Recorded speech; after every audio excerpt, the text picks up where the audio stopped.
So I might be the only one outside of Dallas doing this, but I've got Luka Doncic as my MVP over Nikola Jokic. And you know what? The more I've thought about it, the more I feel pretty good about this. We're going to get to just some of the numbers here in a second. But before we do that, just a statement on the on-off numbers and the advanced splits when it comes to VORP and box plus minus and PER, and the guys over at Dunks and Threes do a great job with their EPM, but all of this stuff, I don't think we fully understand how to contextualize the on-off splits yet. I think we're going to look back on how we talk about on-off stuff in a few years and be like, yeah, we were probably valuing that stuff a little bit too much. And the only reason I bring that up is because, and let me say this first, I think Nikola Jokic is the best player in the NBA. I don't think it's close. I think he's where LeBron was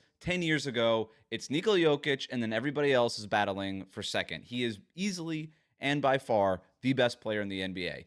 But that's not what MVP is. MVP to me is who played the best during this season. And I do think that Nikola Jokic could have played the best if he wanted to play the best, but he doesn't. And he's probably going to be the best player in these playoffs. And I might look stupid for saying Luka is the MVP when the Denver Nuggets are repeating as champions in a couple of months here. But I feel pretty good about where I'm at and the fact that I thought Luka simply just played the best out of anybody in the NBA this season. And that to me is what MVP comes down to.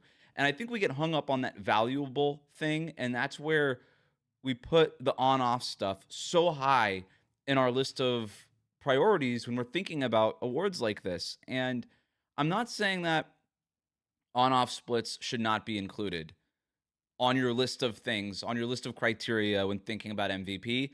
I just don't think it needs to be at the top of the list. And the reason I say that is because we all acknowledge how much noise there is in on-off, in PER, in box plus minus, in value over replacement player, in EPM. We all recognize, hey, this is a good, like, we're working on creating better, more catch-all advanced stats, but we know that there's noise in all of it, right? Some PER, for instance, overvalues big men because it overvalues rebounds, and some other ones overvalue maybe shooting percentage, and other ones love the fact when players don't create turnovers but don't necessarily take into account how many shot attempts that they're getting on goal. Whatever it is, all of them are really tough, but the biggest part of the noise is simply the players that are on the floor while that player is on the floor, and what players are on the floor when that player is off the floor, and the difference between those two sets.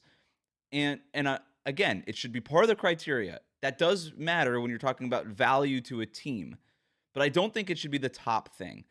And for Nikola Jokic and the Denver Nuggets over this recent stretch, and again, Jokic, best player in the NBA. I am going to say that again because I don't want this to be taken out of context. I do think like the box plus minus stuff and the on-off stuff skews a little bit too much in his favor, right? And you don't necessarily need that stuff to recognize how good Nikola Jokic is. The box score stuff, just the raw numbers themselves tell you, the eye test tells you he's the best player in the NBA.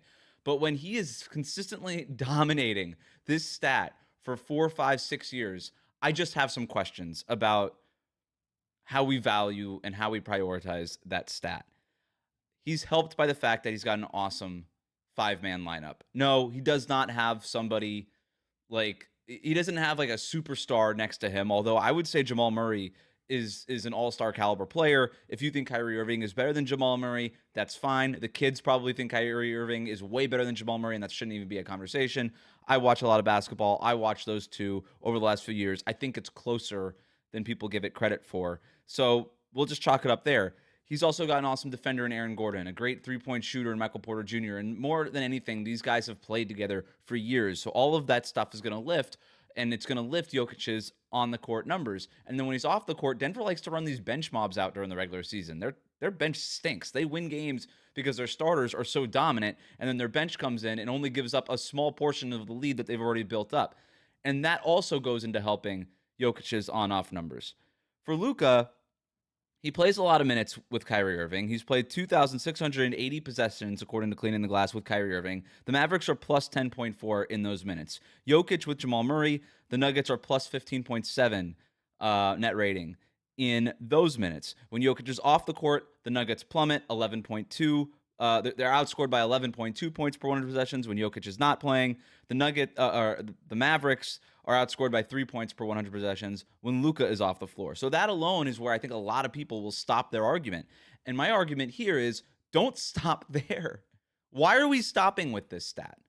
We should not. If we recognize there's a ton of noise in this stat because of all the lineup data and who you're playing with and who you're not and what your bench is and all these things that like functionally matter, but don't really matter when we're talking about a single player award. Like it shouldn't matter if your bench stinks, right? If we're just talking about who played the best this season, who played the best this season.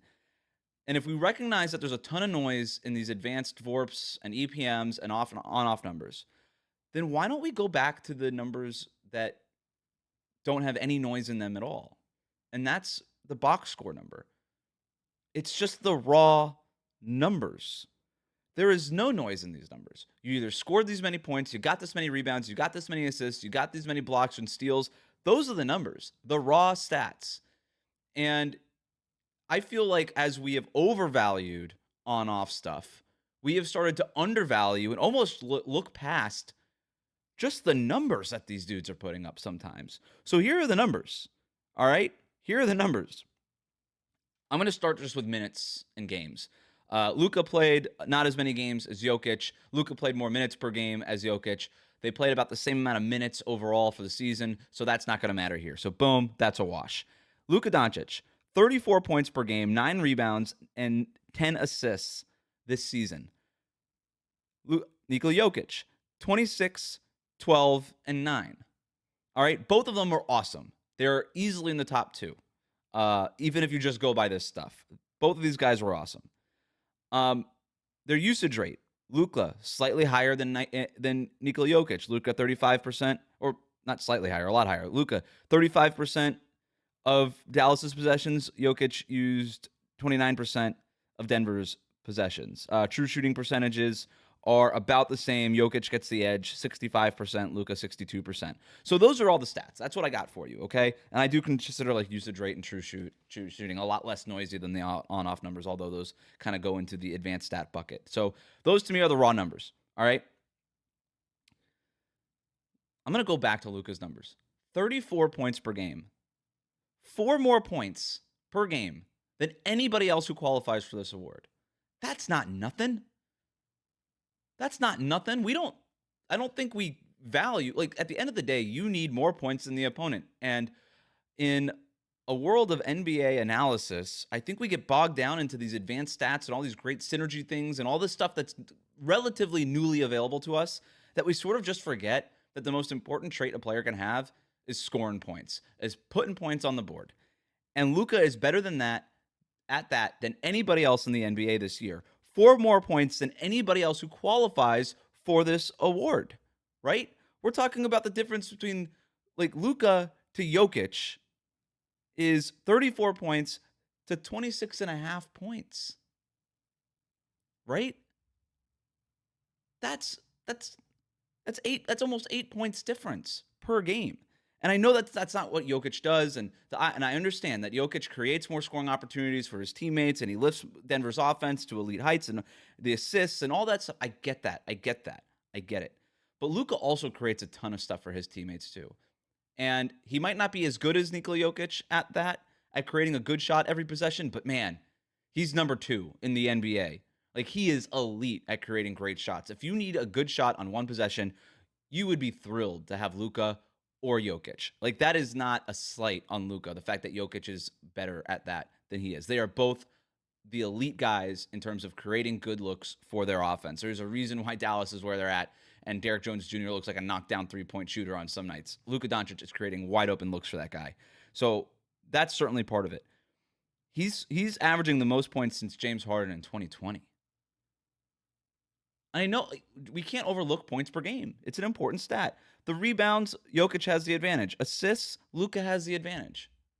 So that stuff, if you want to call it a wash, is a wash. But the more I think about it, and that's not even getting into all the injuries that the Mavericks have had to deal with and all these things, which could be a part of your argument if you want it. Like Jamal Murray's missed a lot of games, but the Mavericks have lost a lot of games due to injury as well. And so I would probably give like injury context and all that stuff. Hardest road, hardest job this year. The edge probably goes to Luka in that department too. And so while I am the first one pounding the table, and I almost was, like I wrote a column right after games 5 of the NBA Finals saying, "Hey, the league belongs to Nikola Jokic now." It's not even close. There is a galaxy between him and everybody else in the NBA. And by the way, I still feel that way. This is not to say that anybody is a better player than Nikola Jokic, and that's why I have the Nuggets as my pick to win the NBA Finals again, despite how good the Boston Celtics have looked as a team. I just don't think that there's an answer for Nikola Jokic in the playoffs. But if we're talking about who gets the award for who played the best in the regular season, it's Luka Doncic, and I I feel pretty good about that. And so if I had a vote, I would vote Luka. And at this point, I don't think I would think twice.